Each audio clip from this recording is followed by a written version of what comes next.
என் அன்பான சாய் பக்தர்கள் அனைவருக்கும் வணக்கம். மீண்டும் உங்களை சந்திப்பதில் மிகுந்த மகிழ்ச்சி அடைகிறேன். இந்த பதிவு யாரையும் புண்படுத்தும் நோக்கத்தில் இருக்க பதிவு அல்ல.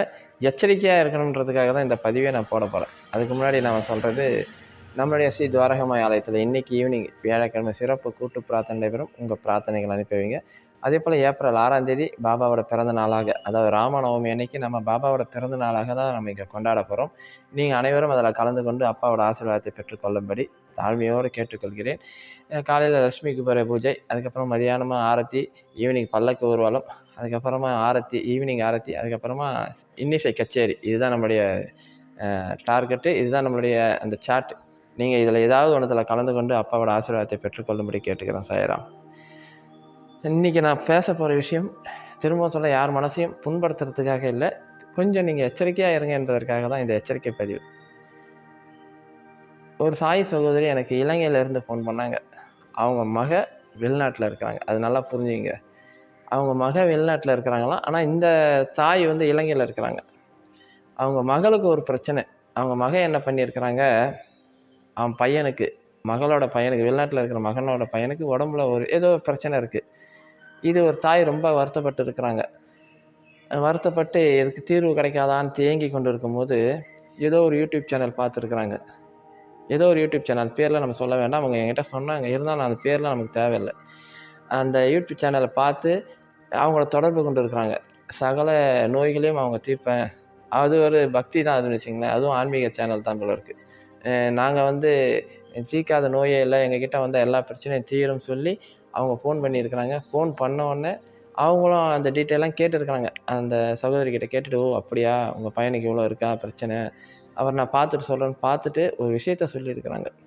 உங்கள் பையனுக்கு யாரோ ஏதோ ஒன்று செய்வினை செஞ்சு வச்சுருக்குறாங்க. அந்த செய்வினை வந்து நாங்கள் எடுக்கணும். அது வந்து சாதாரணமான செய்வினை இல்லை, புத்திர தோஷம் மாதிரி ஏதோ ஒன்று பண்ணி வச்சுருக்குறாங்க. அதை நாங்கள் எடுக்கணும். அது எடுக்கிறதுக்கு தனியாக செலவாகும். அது எடுத்துகிட்டு நாங்கள் ஒரு 108 நாள் ஒரு அன்னதானம் பண்ணுவோம். 108 நாள் நாங்கள் அன்னதானம் பண்ணணும். அது தனி. நாங்கள் செய்வினை அதை எடுக்கிறதுக்கு அது தனி. அவங்க என்ன பண்ணிக்கிறாங்க, முதல்ல செய்வினை செய்யறதுக்காக பணம் கொடுத்து, அதாவது ஏதோ பணம் கொடுத்துருக்காங்க. அந்த டீட்டெயில் உள்ளலாம் நம்ம போக வேண்டாம். பண்ணாங்க, அது பலன் இல்லை. திருப்பி அவங்க ஃபோன் பண்ணி, சரி அது முடிஞ்சிச்சு, இப்போ நம்ம அன்னதானம் பண்ணணும், ஏன்னா அதை பூர்த்தி ஆகும் அப்போ தான் அப்படின்னு கேட்கும்போது, அன்னதானம் அவங்களும் ஆச்சரியமாக சரி பண்ணிடலாம், எவ்வளோங்கன்னு கேட்டுருக்குறாங்க. அவங்க ஒரு ட்விஸ்ட் வச்சுருக்குறாங்க. அதை எப்படி வச்சுருக்குறாங்கன்னா, ஒரு நாளைக்கு 11 பேருக்கு பண்ணணுமா சாப்பாடு. ஒரு நாளைக்கு 11 பேர் போட்டு 108 நாள் தொடர்ந்து பண்ணணும். ஒரு நாளைக்கு 11 பேர் தேடி சாப்பாடு கொடுக்கணும். அப்படியே 108 நாளைக்கு நீங்கள் சாப்பாடு தொடர்ந்து பண்ணணும். நம்ம வெளிநாட்டில் இருக்கிறாங்க, அவங்களால எப்படி பண்ண முடியும்? ஏன்னா வெளிநாட்டில் முதல்ல சாப்பாடே யார் கொடுத்தாலும் வாங்க மாட்டாங்க. உடனே இவங்க சொல்லியிருக்கிறாங்க, இல்லை நாங்களே பண்ணிடுறோம். எவ்வளோங்க ஆகும்னு கேட்டிருக்காங்க. அவங்க ஒரு நாளைக்கு ஒரு ஆளுக்கு 50 ரூபா கணக்கு பேக்கிங் பண்ணி நாங்கள் கொடுத்துருவோம். 50 ரூபா ப்ளஸ்ஸு 11 பேர்னும்போது 550 ரூபா. 108 நாள்னும் போது அது 59,000 ஏதோ சில்லற வருது. அது மொத்தம் 60,000 வருது. 60,000 கொடுங்க, நாங்கள் அன்னதானம் பண்ணிடுறோம் இவங்க சொல்லியிருக்கிறாங்க. உண்மையிலேயே நாம் நினைக்கிற வெளிநாட்டில் இருக்கிறவங்களாம் நிறைய பணம் வச்சுருப்பாங்க, நல்லா சம்பாதிக்கிறாங்கன்னு நினச்சிங்கன்னா, அதை விட அடிமுட்டால் யாருமே இருக்க மாட்டோம். ஏன்னா என் கூட பேசுகிற எல்லா சாய் சகோதரியும் நிறைய பேர் உண்மையிலேயே வீட்டு வேலை செய்கிறவங்க இருக்கிறாங்க. சாய்ராம். வீட்டு வேலை, அதாவது அங்கே வந்து அடிப்படையான வேலை இல்லை, பெரிய பெரிய வேலை இல்லை, நம்ம கீழே நம்ம நிற்கிறோம், அந்த மாதிரி வேலை செய்கிறவங்க தான் வெளிநாட்டில் போய் தஞ்சம் அடைஞ்சிருக்கிறாங்க. இங்கேருந்து அகதியாக போனவங்க தான். அவங்க ஏதோ ராயலாக இருப்பாங்கன்னு. ஆனால் இங்கே இருக்கிறவங்களுக்கு என்ன தெரியுதுன்னா, வெளிநாட்டினாவே பெரிய வேலையில் இருக்கிறோம் அப்படின்னு ஒரு எண்ணம் வந்துடுது. அவங்க அந்த 55,000 60,000 கேட்டானோ, ஏற்கனவே அவங்க 20,000 கொடுத்து அந்த பரிகாரம் பண்ணி ஒன்றும் நடக்கலை.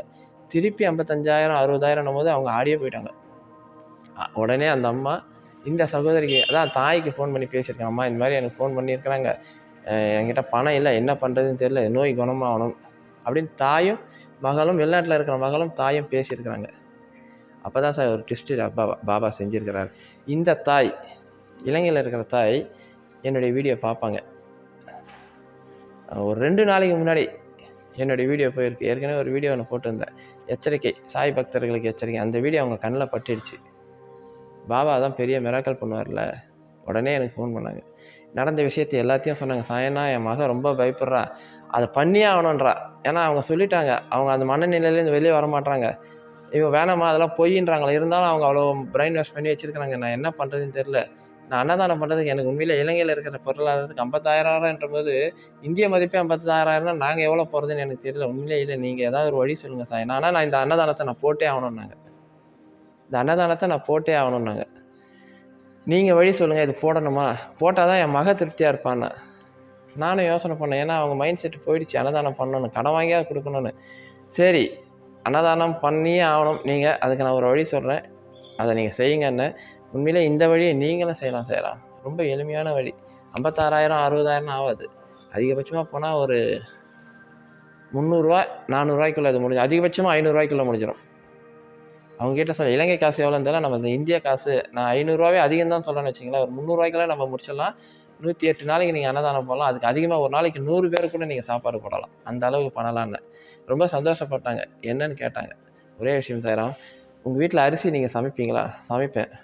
ஓகே, 108 கைப்பிடி எடுத்து தனியாக ஒரு பாத்திரத்தில் போட்டுருங்க. உங்கள் கையால் 108 பாபாவை நினச்சி 108 படி எடுத்து போட்டுருங்க. ஓம் சாய்ராம், ஓம் சாய்ராம், ஓம் சாய்ராம், ஓம் சாய்ராம் சொல்லி 108 முறை ஒரு பாத்திரத்தில் எடுத்து போட்டுருங்க. அதுக்கப்புறமா 1 கிலோ சர்க்கரை இல்லை 1/2 கிலோ சர்க்கரை, உங்களால் வசதி இருந்தால் 1 கிலோ, இல்லைனா நாட்டு சர்க்கரை, இல்லைனா வெல்லம், ஏதாவது ஒன்று 1 கிலோ அதில் போட்டுருங்க. 108 முறை போட்டுருக்கிறீங்களா? 1 கிலோ கூட தேவையில்லை, எனக்கு தெரிஞ்சு 1/2 கிலோவே போதும் எனக்கு. போட்டுருங்கன்னு சொன்னாங்க கிட்ட. போட்டுட்டு உங்கள் வீட்டில் மிக்ஸி இருந்தால் இந்த அரிசியை ரொம்ப தூளாக்காமல் ஒரு பொடியாக நொய் மாதிரி ஆக்கிட்டு நல்லா பொடியாக அரைச்சிருங்க. அதில் வெள்ளத்தை தூவி நல்லா கலந்து கடவுள் முன்னாடி வச்சுருங்க. காலையில் எழுந்த உடனே பாபா கிட்ட, அப்பா நான் இப்போ அன்னதானம் பண்ண போகிறேன், நீ சொன்ன மாதிரி எல்லாருக்கும் நான் அன்னதானம் பண்ண போகிறேன்னு சொல்லி ஒரே ஒரு கைப்பிடி எடுத்து ஒரு பேப்பரில் வச்சு நேராக வெளியே போங்க. எங்கேயாவது போய் ஒரு மரம் இல்லை செடி இல்லை செவுத்து ஓரம் இந்த இடத்துல கம்முன்னு வச்சுட்டு வந்துடுங்க. முதல் நாள். ஒவ்வொரு நாளும் நீங்கள் என்ன பண்ணணும்னா ஒரு கைப்பிடி இதுலேருந்து எடுத்து போய் எங்கேயாவது ஒரு புது இடத்துல வச்சுட்டு வாங்க. நீங்கள் வச்சுட்டு வர இடத்துல எல்லா இடத்துலையும் கிட்டத்தட்ட 100 எறும்புக்கு மேலே அதை சாப்பிடும். உண்மையிலே ஒரு குடும்பமே சாப்பிடும், பெரிய குடும்பமே சாப்பிடும். இப்படி நீங்கள் தொடர்ந்து 108 நாள் வச்சு பாருங்களேன். அதாவது 10 பேருக்கு இல்லை, நீங்கள் 100 பேருக்கு மேலே அன்னதானம் போடுறீங்க. அப்போ நம்மளுடைய கர்ம வினைகளை கொஞ்சமாக இப்படி கரைஞ்சி கடைசியில் நாம் பரிசுத்தமாக மாறுவதற்கு ஒரு வாய்ப்பு இருக்குது. இதை ஏதோ அவங்க மட்டும்தான் செய்யணும்னு அவசியம் இல்லை சாராம், நாமளும் செய்யலாம். யார் ஒன்றாலும் செய்யலாம். எனக்கு வசதி வாய்ப்புகள் இல்லை, எனக்கு அன்னதானம் கொடுக்கணும்னு ஆசையாக இருக்குது, என்னால் கொடுக்க முடியலையேன்னு கவலைப்படுறவங்க இந்த மெத்தடை படைப்பிடுங்க. கண்டிப்பாக எவ்வளவு எறும்பு சாப்பிட்டு உங்களை வாழ்த்துதோ அவ்வளவு எறும்புகளும் நம்ம வாழ்த்த நம்மளுடைய வாழ்க்கை தரம் உயரும். இதை நல்லா புரிஞ்சுக்கங்க. நான் அவங்களுக்கு பெரிய சந்தோஷமாயிடுச்சு. ஏன்னா நீங்கள் சொன்ன இந்த வழிமுறையை நான் கண்டிப்பாக கடைபிடிச்சி என் மகளுக்கும் சொல்கிறேன். நான் அவங்க மகளுக்கும் இதை ஃபோன் பண்ணி சொன்னாங்க. அவங்க மகளுக்கு ஆனந்த கண்ணீராக, கடனே இல்லாமல் நாம் இவ்வளோ பேருக்கு அன்னதானம் போட முடியுமா அப்படின்னு சொல்லி அவ்வளோ சந்தோஷப்பட்டாங்க. உண்மையிலே பாபா அந்த சகோதரியை அந்த பெரிய பிரச்சனையிலேருந்து காப்பாற்றி கொடுத்தாங்க. அன்னதானம் போடணும்னா போடலாம், ஆனால் இப்படி தான் போடணும்னா வழி இல்லை. டெய்லி ஒரு 11 பேர் தேடி நம்மளால் போட முடியுமா? யோசனை பண்ணுவேன். டெய்லி ஒரு ஆளை போய் தேட முடியுமா? தேட முடியாது. நமக்கு அதுக்கு நேரம்லாம் இல்லை.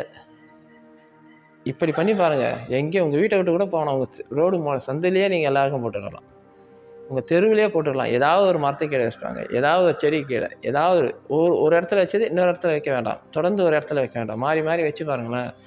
எல்லா எறும்புகளும் சாப்பிட்டு உங்களை வாழ்த்தும். அப்பா ரொம்ப சந்தோஷம், யார் எந்த புண்ணியமாக எனக்கு சோறு வச்சானோ என்னை தேடாமல் சொல்லி அவ்வளோ வாழ்த்துங்க. உண்மையிலேயே இதை விட சிறந்த அன்னதானம் உலகத்தில் இருக்காது என்பதை நான் அவர்களுக்கு தெளிவாக புரிய வச்சேன்.